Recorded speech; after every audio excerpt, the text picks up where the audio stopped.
네, 국군 장병 여러분 반갑습니다. 육군 3사관학교 수종 박영호 법사입니다. 어떻게 한 주간 또 잘 보내셨나요? 지난 일요일이 가을의 시작을 알리는 입추였습니다. 오락가락 비가 쏟아지다 그치다 하는 그런 상황이 반복되는 가운데 낮 최고 기온이 한 35도까지 치솟으면서 전국적으로 사우나 같은 더위가 기승을 부리고 있습니다. 아직도 무덥고 습한 날씨가 계속 되고 있는데요.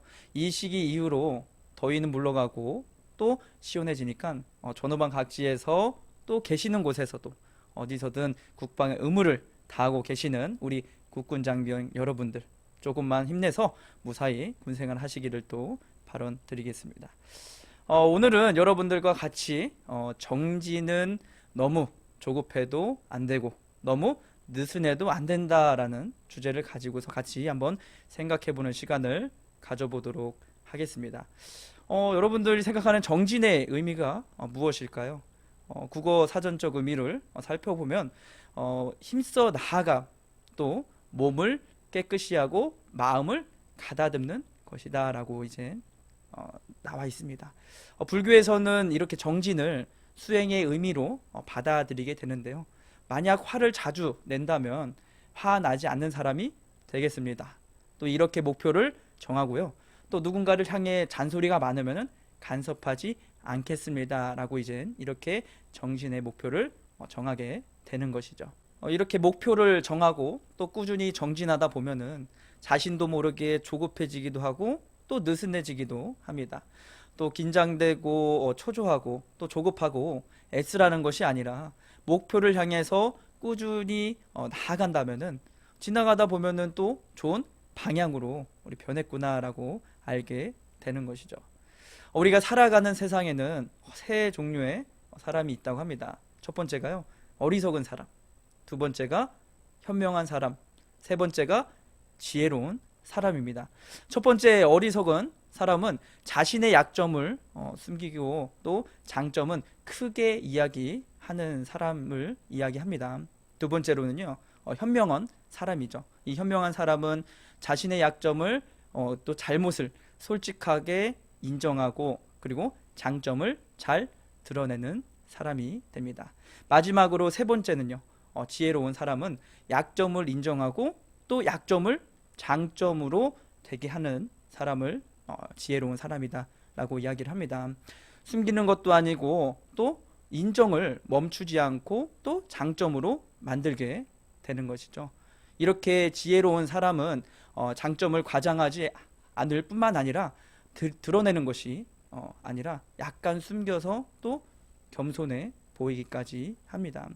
장점을 굳이 많아야 된다고 할 필요도 없고요. 또 약점을 장점으로 전환시킬 줄 안다면은 약점을 줄일 필요가 있을까요? 없을까요? 자, 그죠? 없다는 것입니다. 부족한 것은 부족한 대로 또 장점은 장점대로 그대로 받아들이면 된다는 것입니다. 예를 들어서 한번 이야기를 들려드리도록 하겠습니다. 똥이 방에 있다고 생각을 한번 해보세요. 또 돌이 밭에 있다고 한번 상상을 해보십시오. 그러면 똥을 그냥 방에 두거나 돌을 그냥 밭에 두는 사람들은 어리석은 사람이다라고 이제 이야기를 하고요. 또 현명한 사람은 이것을 어떻게 해요? 똥이구나 더럽다고 하면은 보이면 어떻게 해요? 버리면 되는 것이죠. 또 밭에 돌이 있으면은 그 돌을 빼다가 어떻게 됩니까? 좋은 밭으로 꾸리게 되는 것입니다. 이것이 바로 현명한 사람이 되겠습니다. 지혜로운 사람은 똥이 거름인 줄 압니다. 버리는 것이 아니라 그것을 거름으로 사용할 줄 아는 사람이 되는 것이죠. 또 마찬가지로 퇴비장으로 가져가서 또 그 똥을 거름으로 쓰이게 되는 겁니다. 또 밭에 돌이 있다는 것을 그것을 치워야 할 대상이 아니라 그것을 건축자재로 활용을 하는 것입니다. 그래서 돌을 가져다가 둑을 쌓는 재료로 쓰게 되는 것이죠.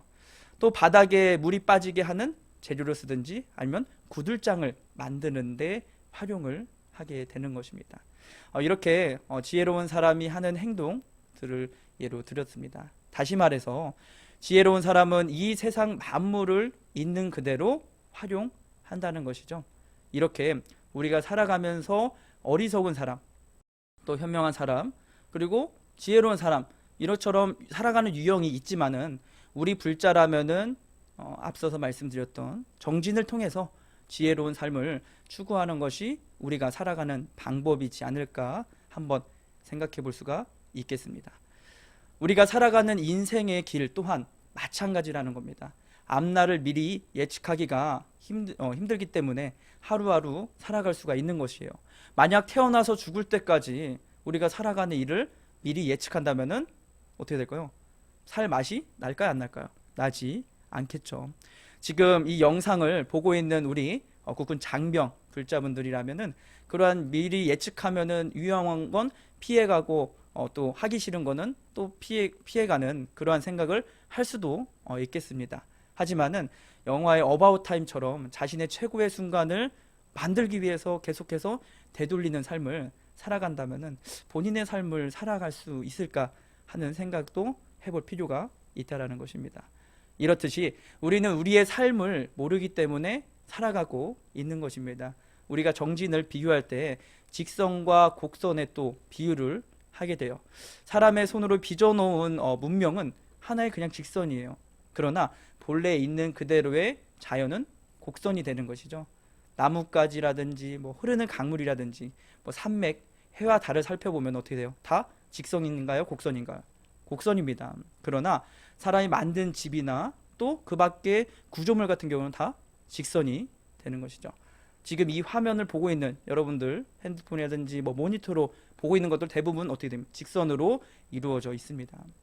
직선은 조급하고 냉정하고 또 비정함을 느끼지만 그의 반면에 곡선은 여유와 안정과 또 운치가 있는 그런 군치가 있는 그런 우리를 또 느낄 수가 있다라는 것이죠.